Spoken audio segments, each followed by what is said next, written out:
c'est, je pense, l'épisode d'une série Star Wars le plus inattendu que je n'ai jamais vu.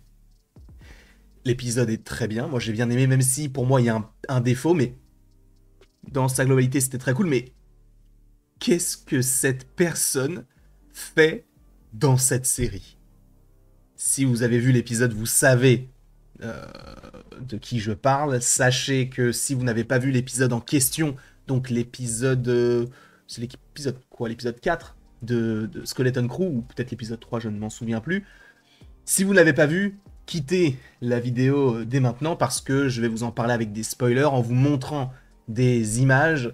Mais vraiment, encore une fois, j'étais tellement choqué que j'ai envoyé un message à Mikey, Momo, Sacha, Matteo pour leur dire mais vous avez vu la dinguerie qu'il y a dans l'épisode? Parce que en vrai, tu prends du recul, ça n'a aucun sens. Dans un premier temps, je crois que ce sont les Daniels qui ont réalisé cet épisode-là, donc ceux qui ont eu l'Oscar pour Everything Everywhere All at Once, accent pourri. Et en vrai, moi j'ai trouvé ça très intéressant, notamment par rapport à la colorimétrie. Alors moi je suis très fan des couleurs froides, le violet, le vert, le bleu, le beige, toutes ces couleurs-là. Et pour le coup, on est totalement là-dedans. On va notamment arriver sur une planète qu'on pense être At-Atin, et finalement ce n'est pas le cas, je crois que c'est At-Akran, si je ne dis pas de bêtises. Donc, évidemment que ça paraissait trop louche d'arriver dès la moitié de la série vers la planète où on était censé arriver à la fin. Donc évidemment qu'il y allait avoir anguille sous roche. Et donc on arrive sur cette planète-là, on voit que le petit SM-33, alors cache des choses, on va dire à son insu. Et en vrai, c'était un peu prévisible, notamment la fin. Parce que tout le long de l'épisode, il dit « Je n'ai aucune connaissance sur At-Atin, je ne sais pas où c'est, je ne sais pas ce que c'est ». Il répète la même phrase, en fait, à chaque fois, comme si à un moment donné, on allait avoir une sorte de révélation ou un changement dans ce processus de... Enfin, en tout cas, cette programmation. Donc, c'était un petit peu attendu, on ne va pas se mentir. Après, l'épisode, de manière générale, moi, je l'ai vraiment, vraiment bien aimé. J'ai vraiment bien aimé le personnage, du coup, de Job. Bref, le personnage interprété par le petit... oh, comment il s'appelle? Mais j'ai un problème de nom ce matin, c'est pas possible, j'allais l'appeler Hugh Grant, mais c'est pas Hugh Grant, c'est... Mais non, mais frérot, c'est pas possible. Je n'ai... Attends, mais j'ai oublié le nom de l'acteur? Mais non, attends. Mais non, mais c'est pas possible. Oh non, j'ai pas envie de recommencer en plus. Attendez. Skeleton Crew. Je vais trouver. Je sais. C'est Jude Law. Oh mon dieu, Jude Law. Oh là là, la tristesse de ce moment. Mais Jude Law, j'aime bien son personnage, mais il y a un moment donné qui, moi, m'a un peu dérangé.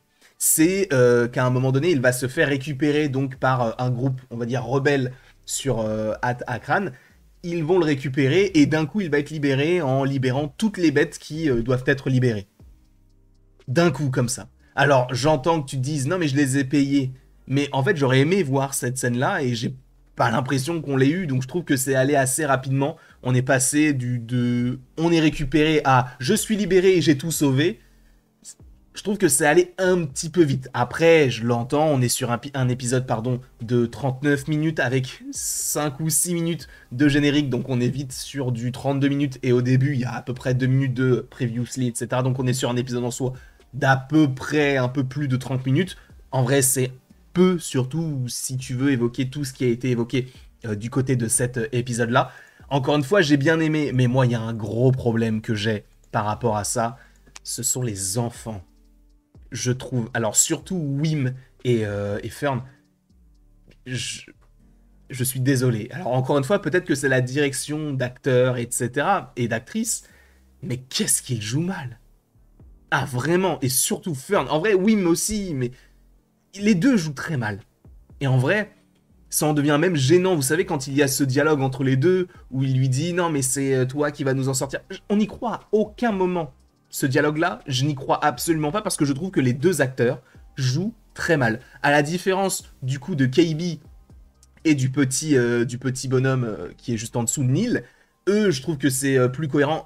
Pour Neil, c'est un peu différent parce qu'il est grimé, c'est un petit éléphant, donc c'est plus compliqué de savoir vraiment à quoi il ressemble et quelles sont ses émotions, en tout cas par rapport au jeu de l'acteur, mais pour le coup, je trouve que ce sont les deux plus cohérents. Fern et Wim, j'en ai marre, je vais pas vous mentir, j'en ai vraiment, vraiment très très marre. Après aussi, ce qui est intéressant, c'est que oui, on va avoir du coup une petite relation naissante, on va dire, entre la fille du chef et, et du coup le petit Neil. On va comprendre que bah, elle a toujours baigné dans la guerre, dans les efforts envers les autres, etc. Et Neil, du coup, il le dit, bah moi, la seule fois où je me suis battu, c'était contre mon petit frère et il a gagné. Sachant que son petit frère, c'est un bébé, hein. Donc ça te montre vraiment la différence de monde et la différence de chance qu'il y a entre les deux planètes. Moi, c'est quelque chose que j'ai bien aimé, cette différence-là, sachant que je vous ai dit que c'était la fille du chef donc de leur clan, on va dire. C'est Mathieu Kassovitz. Et c'est là où je me dis, les gars, pourquoi? Alors, j'ai rien contre Mathieu Kassovitz, même si de temps en temps, voilà, je suis pas forcément fan de ce qu'il propose.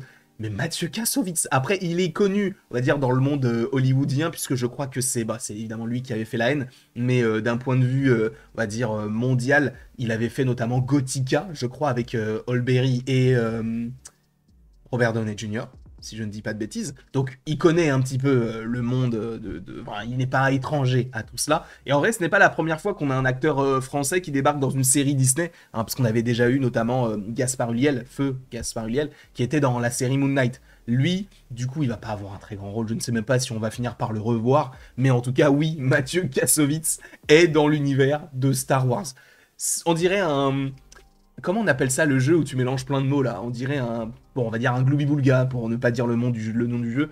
Mais moi je trouve que c'était sympa de le voir. Après, bon, il joue un personnage pas forcément très utile. On va pas se mentir, c'est peut-être plus peut-être pour le côté un peu rigolo du truc de oh, waouh, il y a Mathieu Kassovitz. En plus, il l'annonce vraiment, c'est-à-dire que on a vraiment une montée en puissance du personnage. On va se dire non, ok, on va rencontrer le chef, il est dans l'ombre et après il se dévoile. Et en fait, au début, je me suis dit mais c'est non, c'est pas lui.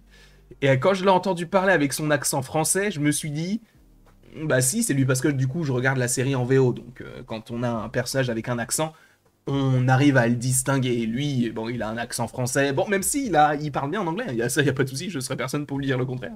Mais pour le coup, je trouve que c'était plutôt sympa de la voir, sachant qu'à la toute fin de l'épisode, on va aller du coup dans cette tour où on va avoir du coup les piliers, on va voir qu'il y a plusieurs planètes. Alors je ne me souviens plus de tout le nom, enfin de nom de toutes les planètes, et on voit qu'il y a des coordonnées en dessous, et toutes les coordonnées sont là, sauf celle de Hat-Hatin.